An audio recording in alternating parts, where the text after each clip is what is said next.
Hello! Today's video is a little bit different to normal, although it's not that different. I've been away for a week and as I left there was a big storm going on and now I'm back.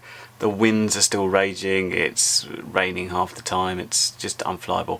So I thought I'd do a different thing. Today I'm going to be talking somewhat about other people's videos and encouraging you to watch them, specifically in relation to the history of FPV, and that's because I've got some new information that I didn't have before. The quick history of me talking about the history is back in early 2017 I wrote an article for a magazine called Flight Camera Action. Turned out to be the very last magazine published, and about 2 months after this was published the entire publishing group went down. I think the future for paper-based magazines has kind of had its day a little bit. In that piece I talked a little bit about the history of multirotors because it's a drone magazine, it's kind of what the readership wanted. But the history in multirotors and FPV is really quite recent. I talked about something called the Dragonflyer, which was a quadcopter available in 1999 that at the time I thought was the earliest type of multirotor flying. But aside from being used in sort of research labs and education institutions like MIT used a bunch of them, the Dragonflyer really didn't make much of an impact on the sort of rest of the hobby. It wasn't until about 2009 that a Massachusetts-based RC Group's member called Sign Guy posted the plans for the original tricopter using the old big helicopter gyros. And one of the guys that read this and took that design and ran with it himself a lot was David Winstall, who is of course famous for flying tricopters, and I'd encourage you to watch all of David's videos because there's a lot of fun to them. And the tricopter really started the popularity of the multirotor, and then we start getting into flight controller evolution, what was there at the beginning and what it became. And that's when we start getting to things like quads and other types of multirotors. Now, I mentioned that I thought the Dragonfly was the very first quad available. I've since found out that there was this Japanese toy available called the Keiensei Gyro Saucer 2. This existed as far back as 1991, as far as I can tell from this TV commercial. When I first thought this, I thought it looked like it was on a string. But having turned up a bit more footage, you can see that it's just the antenna tube, because it's going to be on some old either 35 megahertz or 27 megahertz base system. You need a big antenna. But that didn't set the world on light either. But I don't want to talk about multirotors today. I wanted to go back further to find out who was doing it first, because whereas multirotors is a quite recent thing because we needed the electronics there, people have been flying radio controlled planes for absolute decades. Literally you can go back 50 years plus and there's people flying radio controlled planes. What I really find interesting about the early days of FPV is when people start doing it, and we're talking back in the 80s and early 90s, the concepts we have now of the sort of community effect just weren't there. So whereas we could have like forums or Facebook groups or, you know, Discord, all sorts of places, YouTube I get a load of information from if I need to learn something, all those things didn't exist. I mean, the internet's been around since the 60s, but not in the sort of World Wide Web sense that everybody had access and you can go to it and find stuff out. So people were generally working on their own, not even part of like a larger group. It was literally sort of lone wolves just doing their own thing, seeing what they could do. So without those communities, all you could do is like figure out what you want to do and somehow research it, use books and magazines, try and figure out what to do and try and do it. So I'm going to go slightly back in history to show you where we sort of gone from, and then go back further to say what was happening, because the first sort of community effect based stuff was from a guy called Mr. RC Cam, and he ran this MSN group called RC Cam, and what it basically did was the first instance of trying to bring community together to start hacking security cameras into something they could use on RC planes and helicopters at the time. So somebody would come up and find some security camera that they thought would work, and they'd take it to bits and find out what they could get rid of and, you know, bring the weight down and then try and work out how they could broadcast, each person building on the other's success or failures and producing the next and the next and the next FPV system which would work a little bit better than before. But the thing is about these guys, they didn't know about what actually went before, and that was the real shame, because all the lone wolves were doing their own things but there was nothing to communicate back, so everybody was rediscovering how to do stuff. I can't mention anything about the history of FPV without talking about a video called the Royal Bromont Golf Club, which was filmed by a guy called VR Flyer, who was a member of the RC Cam group. the Royal Bromont Golf Club is one of the most influential FPV videos going, and it came out in 2006, and if you look at it now, it still looks like a pretty good fixed wing video.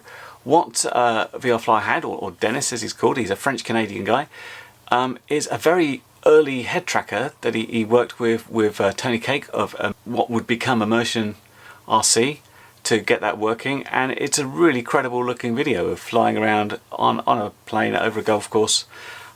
It's completely like noise free, it's well flown. Secret of the video being so good is actually through clever editing. Whenever there was interference or snow or whatever, he'd sort of cut the bit out and make the video better. But that video was really influential. If you look at Immersion RC's site, they cite it as one of the influences of where the company was formed. I talked to Trappy about how he got into it, and he saw that video, and that's what got him intrigued about FPV. So a really good video to watch. But let's go back further, because this is where I think it really gets interesting. When I was researching the article, I picked up two guys that were doing stuff beforehand. I've since learned there's a third. I'm going to get to that guy in a second. First guy I'm going to talk about is called Dave Upton. Now I found him because he released a VHS video of this system he was trying to sell called the In-Cam RC Video Link system. Based on a 900 megahertz system, it ranged at about 3 miles. Very sort of robust looking thing. And he's got a bunch of videos there that are now on YouTube about the installation, how it works, and what sort of plane you need to set it in. Still pretty big stuff, so you need quite a significant plane to carry it all. But surprisingly, despite this being, you know, quite exciting and stuff, it didn't catch on. And I wonder if that's because back in those days when you had a VHS tape, you were maybe talking to your local groups and stuff, but the chance of getting nationwide coverage and stuff is slightly lacking. Now, unfortunately, I wasn't able to get a response from Dave when I asked him about the development of the system, so I don't know much about that.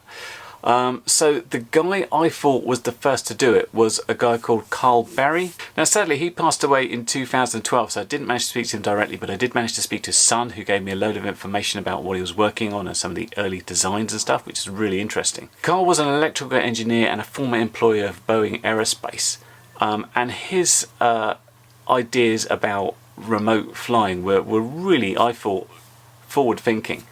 He did his first flights in as far back as 1989, and rather than the sort of video goggles which were going to come much later, he thought about recreating a pilot's cockpit. So what he got was an old Sega arcade cabinet, which he took apart his Vitava radio and built it into sort of traditional aircraft control. So he had foot pedals for rudder, he had a throttle on the side, a proper yoke stick and stuff.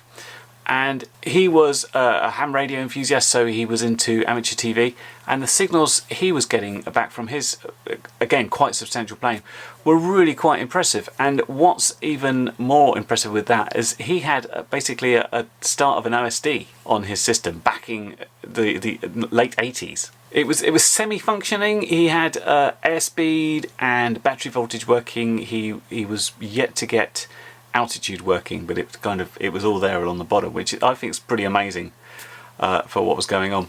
Once again, with Dave passing away, I couldn't find out much about where he was going with it in the development. I know it's something he wanted to sort of perhaps market and sell on, but as his son talked about in conversation, he was a fantastic inventor, but he was no marketer. So again, here's a really robust looking system that really didn't get out there and no one knew about it. Now I thought Dave was the first guy out there, but I'd since got a ping on Facebook from a guy called Larry Mitski, who was asking me about a video I made where I was talking about the history of FPV, which I can't even remember the video for, but it became an article, so I told him about it.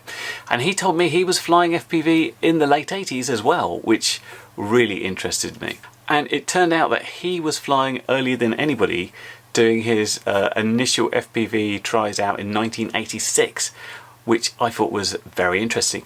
Now, the more interesting thing about this is all these guys doing their own thing, because it's not like today. If you wanted to film yourself, you were talking about, like, you know, big camcorders and VHS tapes, and, you know, then your family might tape over with something else. People just didn't film themselves all the time and put it on the internet, because the World Wide Web, as we know, didn't exist.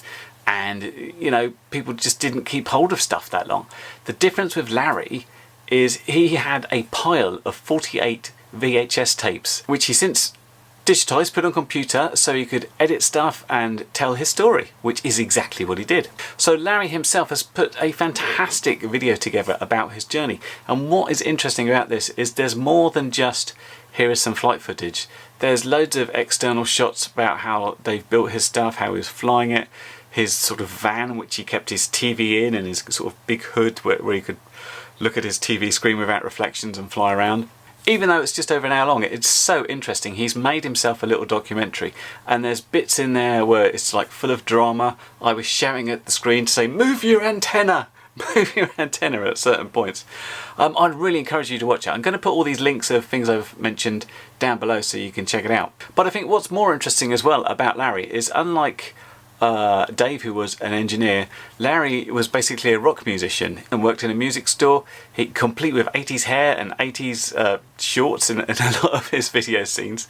So he got into RC, and then he had the right connections about brother-in-laws and bosses who had security cameras for certain things, and sort of, oh, try this on your plane. And then he had to figure out exactly how he was going to maybe put this together.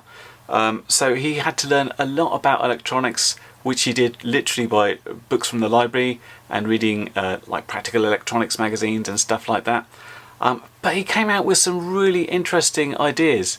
So whereas Dave Berry was doing quite advanced stuff with OSDs, Larry came out with the idea of a talking compass.